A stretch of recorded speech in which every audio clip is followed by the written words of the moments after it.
look here. It's really going to be really quick. This is the Dentsply RIN catalog from approximately 2015. You can see it there. Dentsply was purchased by Sirona recently, and they've changed their website, so it's a little more complicated. But this just gives you the, at least the numbers, the serial numbers of the pieces I was using. So let's just scroll in here, and okay, so for the one, so let's just talk about the direct sensor, and this is it here. So this is the metal piece and the ring, and these are generic. So the thing that's not generic on this for direct sensors is the little basket. So you would have to go back up to this other table. So you purchase those two pieces there, and then go up to this table right here. And you can see this right here. We'll zoom in, and let's take a look here. So we've got the number 2. So these are the two baskets here for the digital sensor holder. So this is for direct sensors, and this would be a number 2 and a number 1 sensor. And what we used was the Schick CDR. So we would go down to the Endo Green, and I would we'd look at purchasing the 550628 for that video, for example. So you have to you have the number now for the ring and the metal connector joint piece, and now very specific. However, when I was making this video, it was crazy. I couldn't believe it. I found something different, and I really appreciate this little exercise that I was asked to do, because I found these elastic band ones. So this might actually change the game, because now you can just place a sensor, and if you watch the video, there's a point where you have to finagle the wire into the little holder.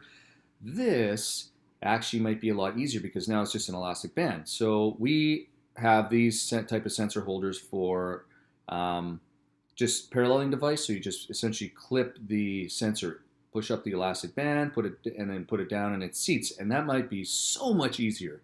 So I might actually say, forget the other one and try with that. And what I'm going to do is on Monday, I'll get a couple of these ordered in, and let's try them out. So that might be a lot easier. And then, like I said, this is for the direct, wired sensor like a Schick.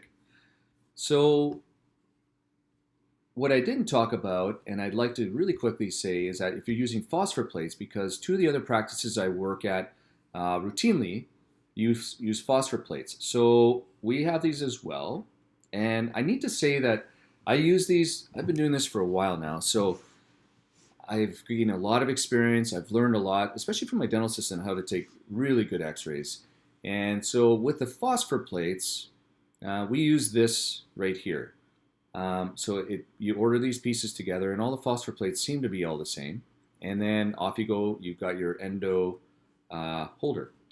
Now, I've used those for a year or so, practicing, getting better, because a lot of the time I had a lot of my problems were, where do I line the tube up to? I have the x-ray. I think you can understand what I'm saying. I have the x-ray in what I think is the right spot, but I don't know where to put the tube. So the paralleling device was really good to give me an idea.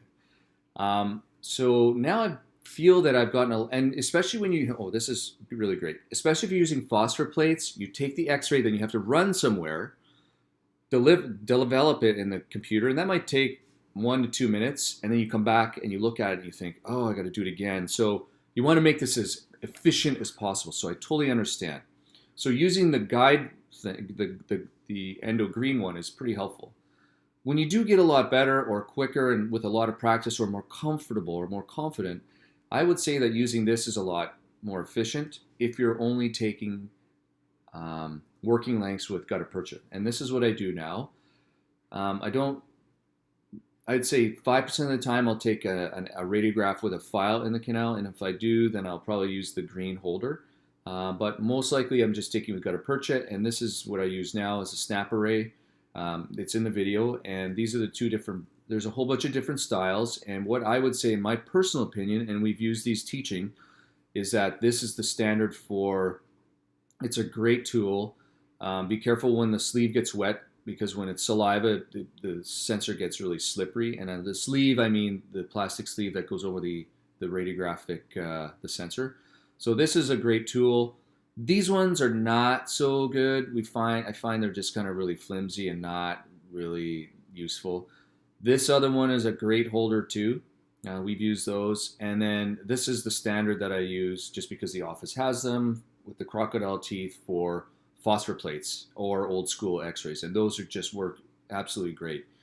The last point that my dental assistant actually taught me, I'm not going to try to scroll too fast here because I've made myself sick when I watched the video after and I was scrolling like crazy, was actually using just the regular periapical paralleling device for taking working length shots as well. And you can do that as well. That's really simple, and you have to angle, so you use just the regular, this is for phosphor plates and this is for your sensor, but you would use it the same way. You have your gutta percha in the tooth and you want to take an x-ray and you don't have the green and you're not going to order the green, but you have one of these, you can use the yellow to go over the clamp, get the patient to gently bite down, and then you have kind of a guide. Now, if you take an x-ray just like on that, you're not going to get the apices because it's the clamp pushes the holder, the little bite plate up a bit. But if you come down at an angle a little bit,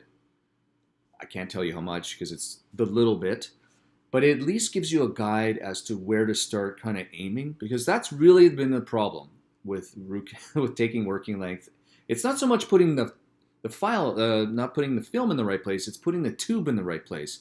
So if you really, you want to try starting this tomorrow, try using just the regular paralleling device and then move it around a little bit to try to get some sort of bisecting angle, to better, to get a better guide. That's really what it is. So hopefully that wasn't too long. I really appreciate your time and your comments, and cheers.